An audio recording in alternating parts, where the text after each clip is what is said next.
Rabbi dhugaan ganne yaa Rabbi dhugaan ganne yaa Rabbi dhugaan ganne keenyarra baanee gallaa keenyumaan ollee bullaa keenyarraa dhugaa dhabne keenyumaan nuti tuqu mirga keenyallee mulqu baanee galuu dadhabne dhugaa keenyan gatini yaa Rabbi si kadhanne yaa Rabbi si kadhanne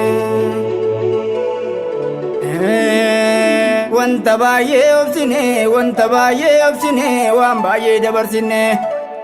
wanta baay'ee obsine waan baay'ee dabarsine obsuu fi dabarfachuun waa tokko nu seeksine hidhamuuf ajjeefamuu shakkamuu fi akkamuu homaa nurraa nan bifne shakkamuu fi akkamuu homaa nurraa hir'isu hidhamuuf ajjeefamuu yoomuu nun sodaachisu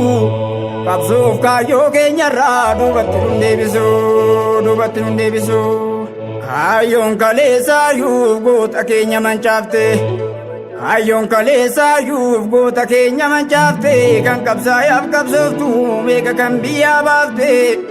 nullee mancaasaa jirte har'as yoom nurraa rafte mirgi keenyas sarbame dhugaan keenyas dhabame kaleessaan gaarraa roorroon diinaa nu game dhaloota qubee ka'ii saba kee hundaa labsi hundee gabrummaa dhiigii iddaan buqqisii cabsi bilisummaa Oromoo ilmaan keetii dabarse ilmaan keetii dabarse.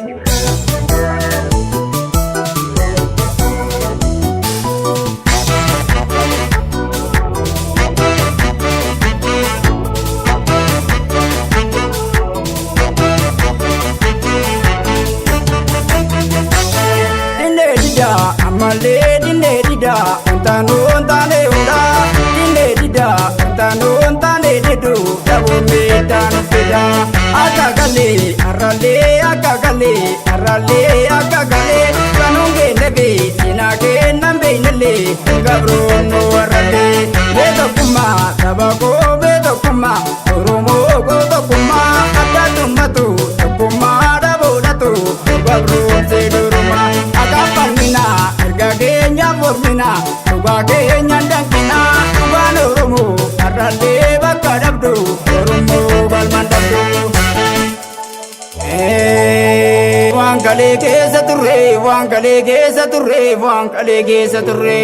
waan kalee keessa turreef osoo garaan nu aaru har'allee nu deebite roorroon gaafa sii marru ta'ee keenya dhufanii nu ajjeesatee jiru dhiigni ilmaan Oromoo har'allee kooraan jiru ajjeechaaf roorroo sodaaf nus qabsoo dheessaan jirru osuma ajjeefamnu hidhamnee tirreeffamnu falmachaa turree turu ammallee hin falmannaa gabrummaa baannee waarru hanga gabroomsan kufee gabrummaa nurraafu qabsoon diddaa gabrummaa ammallee taafufu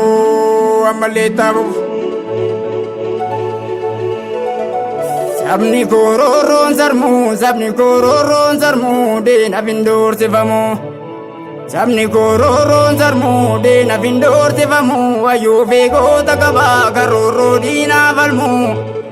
kan saba fee jaalatu kan eenyummaaf qooqamu kan dhugaaf wareegame yootu illee faarfamu Uni lubbuun boqotu seenaan gootaan dhokatu kaayyoo gootonni keenya kaleessa wareeganiif ayyaadannoo nu martu.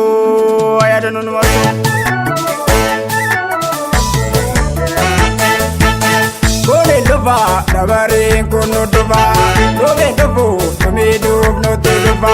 maafee dhufa qabroomuun keenya fafa qabsootee qofa gabaadhaa bakka dhufa ajoochas ta'e cunqursaan nurra jiru tokkummaa falmu lafteedhaa kan nu qoru dhaloonni qubee numarruu bakka jirru kayyoo tokkocha qabsoo keenyatti agurru wal tokko dhufe waliin uuduun hin tayu kutaaf amantee Oromoon addan bayu kayyoon Oromoo akkanaan galmaan kayyoo dhaloonni lubbee tokkummaa dhabuusaatiin gabrummaa keessa dhufe yarabbee guddaa eeguytaa waan dadhabne kan akka namaa jarjareen ariifanne hojii amara waan humteen daganne nu yaadachume yarabbee sitti yanne yarabbee guddaa eeguytaa waan dadhabne kan akka namaa jarjareen ariifanne